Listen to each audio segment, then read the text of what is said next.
ঘাসের কাফনে ঘুমান সৈনিক। অত্যন্ত সুন্দর সুদর্শন একটি যুবক, নাম মুসআব ইবনে উমাইর। মক্কার প্রতিটি মানুষ তাকে অবাক হয়ে দেখে। মুসআব ছিলেন পরিবারের দারুণ আদরের ধন, চোখের মণি। মায়ের অর্থের কোনো অভাব ছিল না। সেই সম্পদ দুই হাতে খরচ করতেন মুসআব। তিনি ছিলেন যেমন শৌখিন তেমনি রুচিবান। ভোগবিলাসের প্রতি ছিল তার বেজায় ঝোঁক জীবনের প্রথম দিকে। খুব মূল্যবান পোশাক পরতেন মুসআব। তার শরীরে মাখতেন রাজ্যের যত সব দামি দামি খুশবু, সুগন্ধি। মুসআব রাস্তায় হাঁটার সময় আশেপাশে সবাই খুশবুর গন্ধে চোখ বন্ধ করে বুঝতে পারতেন, ওই যাচ্ছে, নিশ্চয়ই মুসআব যাচ্ছে। রাসূল সাল্লাল্লাহু আলাইহি সাল্লাম দারুণ পছন্দ করতেন মুসআবকে। পরবর্তীতে রাসূল সাল্লাল্লাহু আলাইহি সাল্লাম এর সামনে মুসআবের প্রসঙ্গে কথা উঠতেই তিনি মৃদু হেসে বলতেন, মক্কায় মুসআবের চেয়ে সুদর্শন এবং উৎকৃষ্ট পোশাকধারী আর কেউ ছিল না। আর তখনকার জ্ঞানীগুণী ও ঐতিহাসিকরা সবাই এক বাক্যে বলতেন, মুসআব ছিলেন মক্কার সর্বোৎকৃষ্ট সুগন্ধি ব্যবহারকারী। শুধু সৌন্দর্যের দিক দিয়ে মুসআব আলোচিত ছিলেন না, তিনি আলোচিত ছিলেন ব্যক্তি হিসেবেও। মুসআবের বাইরের পোশাক আশাক, দেহ গঠন যেমন ছিল সুন্দর, দর্শনীয়, ঠিক তেমনি পরিচ্ছন্ন ছিল তার অন্তরটিও। একেবারে ধবধবে সাদা। সাদা আর কবুতরের হালকা পালকের মতো নরম, মসৃণ। সেই জাহিলিয়াতের যুগেও মুসআবের অন্তরে লাগেনি এতটুকু কালিমার দাগ। শিরক ও কুফরির ব্যাপারে তিনি ছিলেন অত্যন্ত সতর্ক, সজাগ। তখনও দিনের দাওয়াত পাননি মুসআব, ততদিনে তিনি অতিষ্ঠ হয়ে উঠেছেন জাহিলি সমাজের কুফরি কার্যকলাপে। তিনি মুক্তির পথ খুঁজতে থাকলেন। একসময় তার সামনে হাজির হলো সেই কাঙ্ক্ষিত মুক্তির পয়গাম। জ্বলে উঠল তৃষ্ণিত চোখের আলোর ঝলক। ভোরের সোনালি সূর্যের আলোতে গোসল করলেন মুসআব। দুই হাত ভরে টেনে নিলেন ইসলামের শীতল স্নিগ্ধ বাতাস। সেই প্রদীপ্ত সূর্য আর মুক্ত নির্মল বাতাসে আরো বিস্তৃত, আরো সুন্দর হয়ে উঠল মুসআবের ভেতর আর হৃদয়। ইসলাম গ্রহণের পর একেবারেই বদলে গেলেন মুসআব। তার সকল শ্রম, সকল চেষ্টা এখন ইসলাম প্রচারের জন্য ব্যয় করেন। আর সেই সাথে মুসআবের বাড়ে জ্ঞান, বুদ্ধি, সাহস ও দৃঢ়তা। আগের চেয়ে এখন তিনি অনেক বেশি সাহসী এবং সংকল্পে সুদৃঢ়।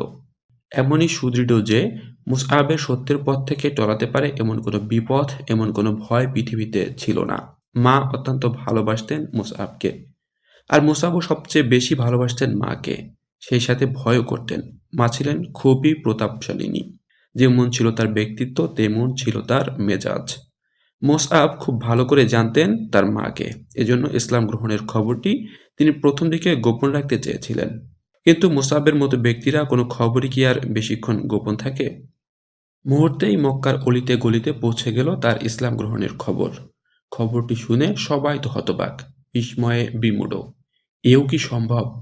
তারা মনে করল আমরা শত চেষ্টা করেও মুসআবকে ফেরাতে পারবো না, একমাত্র পারবেন তার মা। তারা আর দেরি না করে খবরটি মুসআবের মায়ের কানে পৌঁছে দিল। মা তো শুনেই আগুন। এত বড় কথা, এত বড় স্পর্ধা! সমাজ গোত্রের মুখে চুনকালি মাখিয়ে ছেলে কিনা ইসলাম গ্রহণ করলো, আমাদের বিশ্বাস এবং ধর্মের বিপরীতে চলে গেল। জ্বলে উঠলেন মা। আর সেই আগুনে বাতাস দিতে থাকলো সমাজপতিরা। তাই তো মুসআবের এত বড় দুঃসাহস। আমাদের 14 পুরুষের ধর্ম, আচার অনুষ্ঠানকে পায়ে পিষে সে কিনা কবুল করলো মুহাম্মাদের মতো হতদরিদ্র এতিম মানুষের ধর্ম ইসলাম। না, এটা সহ্য করা যায় না। অতএব অতএব প্রতিশোধের দিকে এগিয়ে গেল তারা। মুসআবের মাকে বুদ্ধির সাথে রেখে দিল সামনে। এবার তারা মুসআবকে ধরে এনে দাঁড় করিয়ে দিল মায়ের মুখোমুখি। সমাজপতিরা পাশে দাঁড়িয়ে ভাবছে, এবার যাবে কোথায়?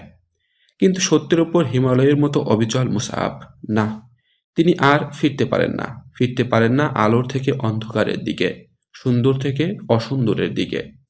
তাদের কথা শুনে মুসআব মুচকি হেসে মা সহ সকলকেই শুনিয়ে দিলেন কোরআনের সেই মহাবাণী, যার ওপর তিনি ঈমান এনেছেন। খুব রেগে গেলেন মা। রাগের সময় তার মাথায় কোনো ঠিক থাকে না। তিনি সজোরে এক থাপ্পড় বসিয়ে দিলেন অতি আদরের ছেলে মুসআবের গালে। থাপ্পড় মেরে তিনি থামিয়ে দিতে চাইলেন ছেলের মুখের কথা। কিন্তু তাই কি হয়? তারা ব্যর্থ হলো তাদের সকল প্রচেষ্টা। এবার তারা গ্রহণ করলো আরো কঠিন সিদ্ধান্ত। মুসআবকে আটকে রাখলো কয়েদির মতো একটি ছোট্ট ঘরে। সেই বন্ধ ঘরে রাত দিন অতি কষ্টে কেটে যায় মুসআবের। ঘরের ভিতর বন্দি মুসআব। দরজার বাইরে কড়া পাহারা, যেন দরজা ভেঙে কিংবা কোনোভাবে পালিয়ে যেতে না পারেন তিনি। কিন্তু কোনো বন্ধন আর কোনো পাহারাই কাজে আসলো না। শেষ পর্যন্ত সকল বন্ধন ছিন্ন করে একসময় মুসআব ঘর থেকে বেরিয়ে এলেন। যোগ দিলেন হাবশায় হিজরতকারী মুসলমানদের সাথে। মায়ের চোখে ধুলো দিয়ে হাবশায় পাড়ি জমালেন মুসআব। কিছুদিন হাবশায় থাকার পর তিনি আবার ফিরে এলেন মক্কায়। খবরটি ছড়িয়ে পড়ল চারদিকে। মাও শুনলেন। তিনি আবারও চাইলেন ছেলেকে ফেরাতে, এজন্য বন্দী করতে চাইলেন মুসআবকে। মুসআবও এবার প্রস্তুত। তিনি কসম খেয়ে মাকে বললেন, যদি তুমি তোমার লোক দিয়ে আমাকে বন্দী করতে চাও, তবে জেনে রেখো মা, আমিও তাদেরকে হত্যা করব। মুসআবের হুমকিতে ঘাবড়ে গেলেন মা। তিনি জানেন তার ছেলেকে। হুমকি নয়, হয়তোবা সত্যি সত্যিই হত্যা করে বসবে আমার লোকদেরকে। অগত্যা তিনি চোখের পানি ফেলে বিদায় জানালেন ছেলেকে। ছেলেও চোখের পানিতে বিদায় জানালেন স্নেহময়ী প্রাণপ্রিয় মাকে। বিদায় মুহূর্তটি ছিল অত্যন্ত করুণ, হৃদয় বিদারক।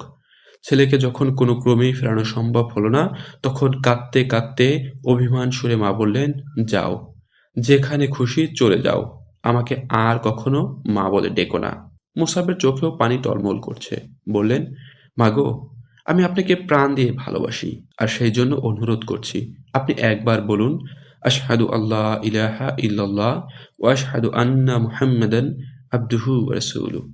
মুহূর্তে মায়ের চেহারা পাল্টে গেল। বললেন, দূর হ হতচ্ছাড়া।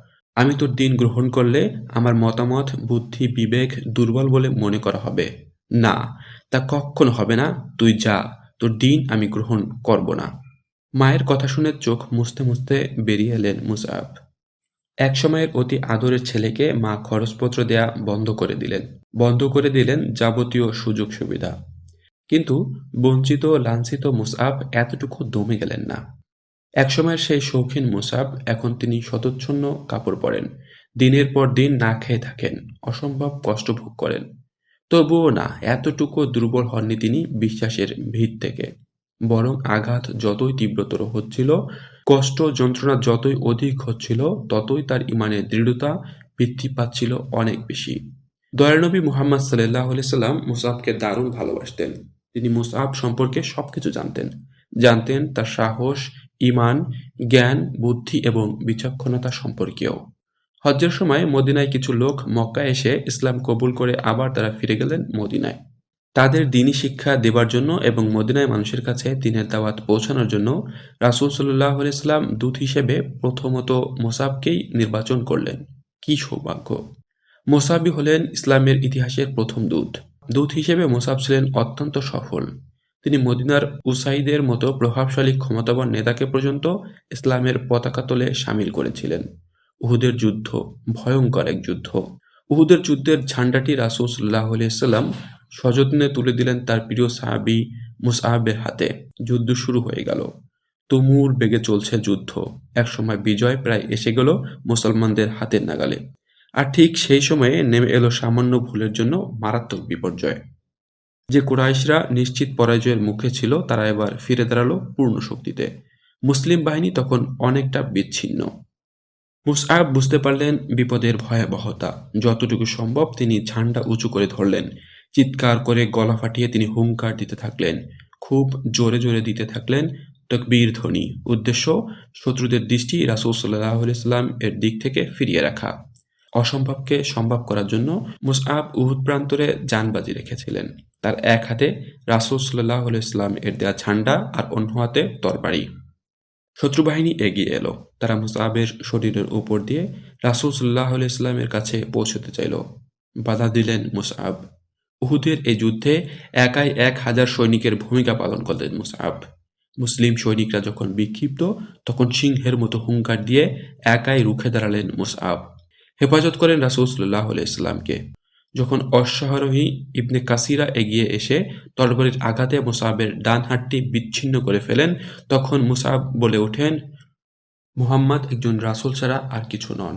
তার পূর্বে আরো বহু রাসূল অতিবাহিত হয়েছেন। মুসআব বাম হাত দিয়ে ঝান্ডাটি তুলে ধরেন। শত্রুর তরবারির আরেকটি আঘাতে তার বাম হাতটিও কেটে মাটিতে পড়ে যায়। আবারও তিনি মুহাম্মদ একজন রাসূল ছাড়া আর কিছু নন বলতে থাকেন। বলতে বলতে ঝান্ডাটির উপর ঝুঁকে পড়ে দুটি বাহু দিয়ে সেটিকে তুলে ধরেন। কিন্তু ততক্ষণে আর একটি বর্শা নিক্ষেপ করা হয় তার প্রতি। আর সাথে সাথে মুসআব লুটিয়ে পড়েন ঝান্ডাটির উপর। উহুদের যুদ্ধ শেষে মুসাবের ছিন্ন ভিন্ন লাশটি পাওয়া গেল ধুলাবালির মধ্যে। লাশটির পাশে দাঁড়িয়ে অঝোর ধারায় কেঁদে ফেললেন দয়ার নবী মুহাম্মদ সাল্লাল্লাহু আলাইহি ওয়াসাল্লাম। একদিন রাসূল সাল্লাল্লাহু আলাইহি ওয়াসাল্লাম এর পাশে বসে আছেন মুসলমানদের একটি দল। পাশ দিয়ে যাচ্ছেন মুসআব। তাকে দেখেই নত হয়ে গেল সকলের দৃষ্টি। এ কি হাল হয়েছে মুসআবের? কারো চোখে পানি এসে গেল বেদনায়। কারণ এককালের সেই শৌখিন, সেই সুগন্ধি ব্যবহারকারী যুবকের গায়ে আজ শতচ্ছিন্ন জীর্ণশীর্ণ তালি দেওয়া একটি চামড়ার টুকরো। তাতে মারাত্মক অভাবের ছাপ স্পষ্ট। রাসূল সাল্লাল্লাহু আলাইহি সাল্লাম একটু হেসে সাহাবীদেরকে উদ্দেশ্য করে বললেন, মক্কায় আমি এই মুসআবকে দেখেছি, তার চেয়ে পিতামাতার বেশি আদরের আর কোনো যুবক মক্কায় ছিল না। আল্লাহ ও তার রাসূলের মুহাব্বতের সে সবকিছু ত্যাগ করেছে। আল্লাহ ও রাসূল প্রেমিক এই মুসআব উহুদের যুদ্ধে শহীদ হলেন অত্যন্ত নির্মমভাবে। ধনাঢ্য মায়ের আদরের শৌখিন ছেলের কাফনের জন্য এক প্রস্থ চাদর ছাড়া আর কিছুই পাওয়া গেল না। সেই চাদরটিও ছিল ছোট, এতই ছোট যে তার মাথা ঢাকলে পা এবং পা ঢাকলে মাথা বেরিয়ে থাকে। শেষ পর্যন্ত রাসূল সাল্লাল্লাহু আলাইহি সাল্লাম ভেজা গলায় বললেন, চাদর দিয়ে মাথার দিক থেকে যতটুকু সম্ভব ঢেকে দাও, বাকি পায়ের দিকে ইযখির ঘাস দিয়ে পূর্ণ করে দাও। রাসূল সাল্লাল্লাহু আলাইহি ওয়াসাল্লাম সেদিন মুসআবের লাশের পাশে দাঁড়িয়ে পাঠ করেন, মুমিনদের মধ্যে এমন কিছু লোক আছে যারা আল্লাহর সাথে কৃত অঙ্গীকার সত্যে পরিণত করেছে। তারপর তার কাফনের ঘাস মিশ্রিত চাদরটির দিকে তাকিয়ে বললেন, আমি তোমাকে মক্কায় দেখেছি। সেখানে তোমার চেয়ে কোমল চাদর এবং সুন্দর জুলফি আর কারো ছিল না। আর আজ তুমি এখানে এই ঘাসের চাদরে ধুলিমলিন অবস্থায় পড়ে আছো। মুসআব ঘাসের কাফনে আবৃত এক সত্যের সৈনিক, যে সাহসী সৈনিকের মৃত্যু নেই, কারণ শহীদেরা মরে না কখনো।